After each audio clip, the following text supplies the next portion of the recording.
नदी तंत्र में आज की जो हमारी अगली नदी है वो है गंगा नदी तंत्र। तो चलिए जानते हैं आज है कि क्या है गंगा तंत्र। तो सबसे पहले हम देखेंगे कि गंगा को जो नाम है वो गंगा नाम से पहले अन्य किस नाम से जानी जाती है, कहाँ से ये गंगा बनती है और उससे पहले गंगा को क्या कहा जाता है। तो ये देख सकते हैं आपके गंगोत्री से देवप्रयाग तक इसे क्या कहते हैं, भागीरथी कहते हैं। अगर आपको कोई पूछे कि गंगा बनने से पहले उसे किस नाम से जानते हैं तो वो जानते हैं भागीरथी। और कहाँ तक, देवप्रयाग तक। गंगोत्री से ये निकलती है और जो देवप्रयाग है वहाँ तक ये किस नाम से बहती है, वहाँ तक ये भागीरथी के नाम से प्रवाहित होती है।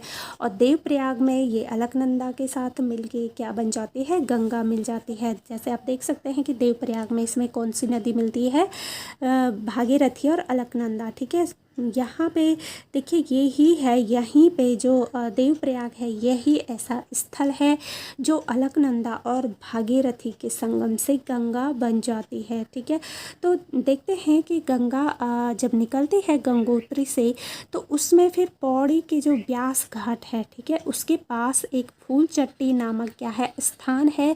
तो फूलचट्टी नामक स्थान पर बाईं ओर से इसमें क्या होती है, नयार नदी मिलती है। कौन सी नदी मिलती है इसमें, नयार नदी। तो इस प्रकार से गंगा की ये नयार भी सहायक नदी हो जाएगी। नयार नदी इसमें मिलती है और उसके बाद जब आगे चलकर ये नदी देहरादून पहुंचती है। ठीक है, तो देहरादून के जो ऋषिकेश है, ऋषिकेश में दाईं ओर से, ठीक है, ऋषिकेश में दाईं ओर से आप देखेंगे तो इसमें चंद्रभागा मिलती है। कौन सी मिलती है, इसमें चंद्रभागा नदी मिल जाती है। पूछा भी जाता है कि ऋषिकेश में गंगा में कौन सी नदी मिलती है, तो ऋषिकेश में दाईं ओर से आती है आपकी चंद्रभागा नदी, वो इसमें मिल जाती है। और फिर ये आगे मिलकर फिर इसमें दाईं ओर से आप देखेंगे रायवाला में, तो रायवाला के पास जो सोंग नदी है, ठीक है, रायवाला के पास कौन सी नदी है, सोंग नदी है।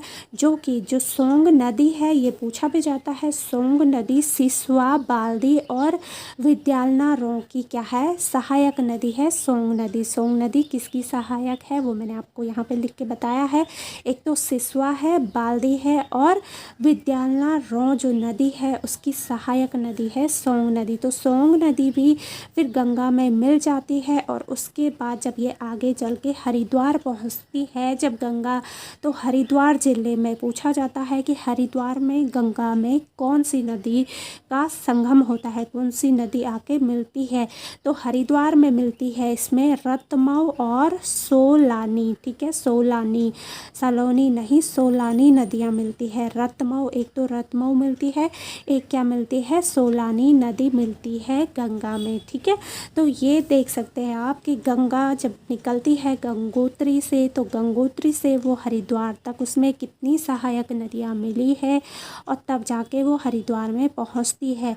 और देखिए अगर आप देवप्रयाग से देखें, देवप्रयाग से हरिद्वार तक अगर गंगा को आप देखेंगे तो क्योंकि देवप्रयाग से ही, जैसे मैंने आपको पहले बताया था कि देवप्रयाग में जब भागीरथी और अलकनंदा मिल जाते हैं तो क्या बनती है, वो फिर गंगा बन जाती है। तो गंगा का जो नाम है, गंगा जो नदी है जो बनती है गंगा के नाम से, वो देवप्रयाग से ही बनती है।